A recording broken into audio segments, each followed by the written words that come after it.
ଶ୍ରୀ ହନୁମାନ ନିଜେ ଲେଖିଥିବା ରାମାୟଣକୁ କାହିଁକି ସମୁଦ୍ରକୁ ଫିଙ୍ଗିଦେଲେ?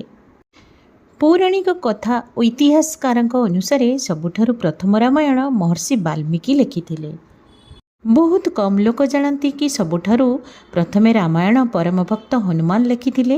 ପୌରାଣିକ କଥା ଅନୁସାରେ ଲଙ୍କାପତି ରାବଣର ବଧ କରି ଭଗବାନ ରାମ ଅଯୋଧ୍ୟା ଫେରିଗଲେ। ତାପରେ ହନୁମାନ ରାମଙ୍କଠାରୁ ଆଜ୍ଞା ନେଇ ହିମାଳୟକୁ ତପସ୍ୟା କରିବା ପାଇଁ ଚାଲି ଯାଇଥିଲେ।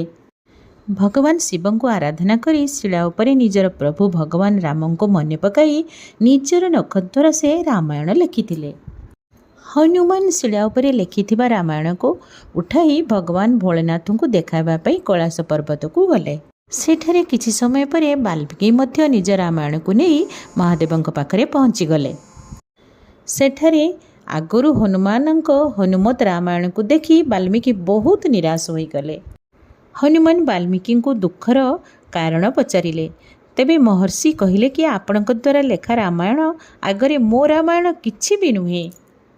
ମହର୍ଷି ବାଲ୍ମୀକିଙ୍କ କଥା ଶୁଣି ହନୁମାନଙ୍କୁ ଭଲ ଲାଗିଲା ନାହିଁ। ଏହାପରେ ହନୁମାନ ସମୁଦ୍ର ପାଖକୁ ଗଲେ। ସେଠାରେ ଶ୍ରୀ ହନୁମାନ ନିଜେ ଲେଖିଥିବା ରାମାୟଣକୁ ସମୁଦ୍ରକୁ ଫିଙ୍ଗିଦେଲେ।